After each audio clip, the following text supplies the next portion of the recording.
Now, when it comes to red, and I know some of you heard me do this before, I really do pay attention quite a bit more on the color than the white.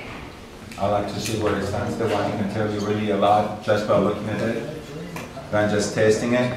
And if everybody took their glass slightly, if you see that pinkish hue at the end on the glass right over here, or you see that pink or violet color, it shows youthfulness. We know this is a young wine, but you know, it's youthful. That gives you a clue that the wine is ageable. When the wine is maturing, that will turn more into an orange or a brick color brown. And when it's past maturity, that's when you see brown spots. So before you even taste the wine, you already know where it stands in terms of aging.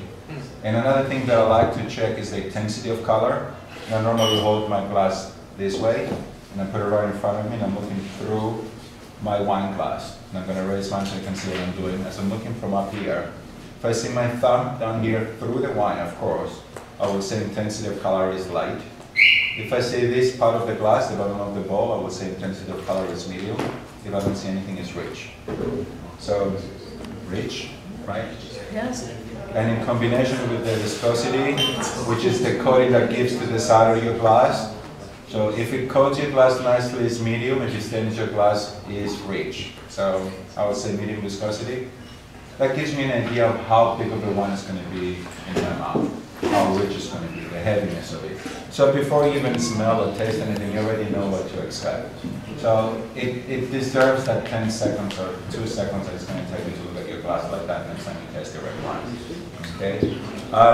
And one thing to point about color, either red or white, it should be bright or brilliant.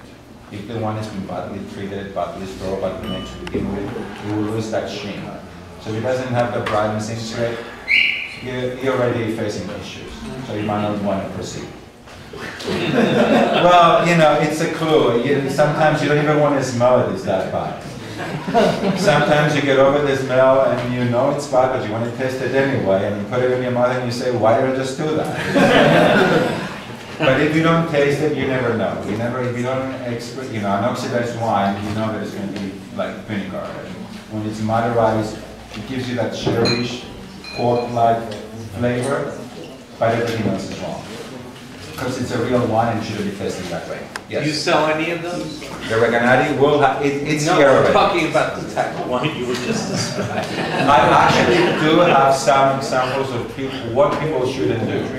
I have a Bordeaux that is literally, all the color is sediment now at the bottom, and you can see practically clear liquid at the top. Wow.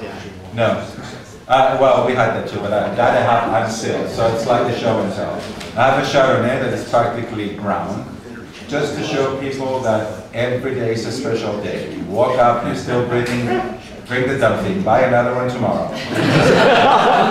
That's my philosophy. That's why I always claim I'm an impatient drinker. I don't want to wait 10 years, I want to drink it yesterday. So now you know why. Okay, so aromatics. Really a lot of dark fruit. Black plum. Well, anything dark, I'm there with you. And for the extension of the oak, it really doesn't. Do you get the date though on that? The overripe fruit, the date flavor? It drives me nuts. I hate. That's one some of the things about Israel I love so much, but I hate so much. I don't get dates, but I get the nuts out of it. But again, just for general knowledge, your nose is your nose, okay? You're not wrong, that's what you're smelling. It's simply an association that everybody's making of what it reminds them of. So just because I say, oh, plum, that doesn't mean it should be there for you. But the catch is that when somebody stands over here and talks about wine, whatever I'm smelling, you're smelling it too. It's natural, it's a natural reaction. When I'm tasting with winemakers, they can talk anything they want to, but not tasting notes. I want to form my own opinion, I don't want to hear theirs, because it will influence them. Alright, let's taste it.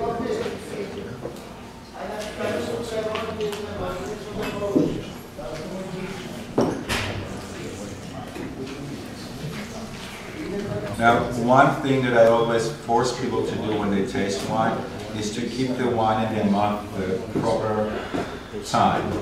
If you just sip it, you just drink it, you don't taste it, you're just drinking wine, which is great. But your first sip should be a tasting sip. That means hold that wine in your mouth for at least 15 seconds, Switch it around so you coat your palate nicely. Bring in Irving so you make everything in the back work. And switch it around again, and as many times as you can handle doing that.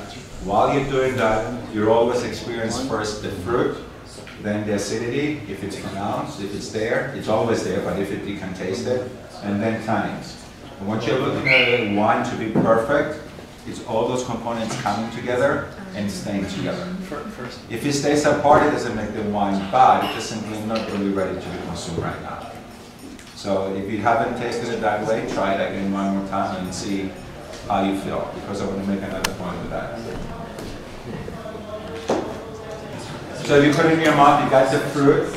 Not so much acidity, because red wine doesn't always shows their acidity, but it's always there. Trust me, if it's not there, that means the wine is bad. And now you have a nice thin filling on the tip of your tongue, right from the middle out. That's how tannins taste in wine. When you taste it that way, it shows the skin contact, the maceration time, and the type of oak that it was aged in. So without looking even at the technical data, I can tell you it was French oak. Wine, and you're not able to look at the label. Once you swallow the wine, breathe through your nose and exhale through your mouth. The amount of heat that you get on your chest represents the alcohol. And it's a good way, the amount of heat, you feel it in your chest. The only toy I use, the Venturi aerator. That's the best toy you'll have if you're a wine lover, because it really makes a difference on your wine. Yes. No, that's a gimme. You don't need a wine in a red. You need a one.